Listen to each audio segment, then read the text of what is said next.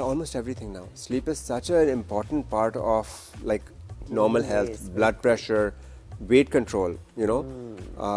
Sleep is a big part of strokes. So neurologists have to, I mean, it's almost,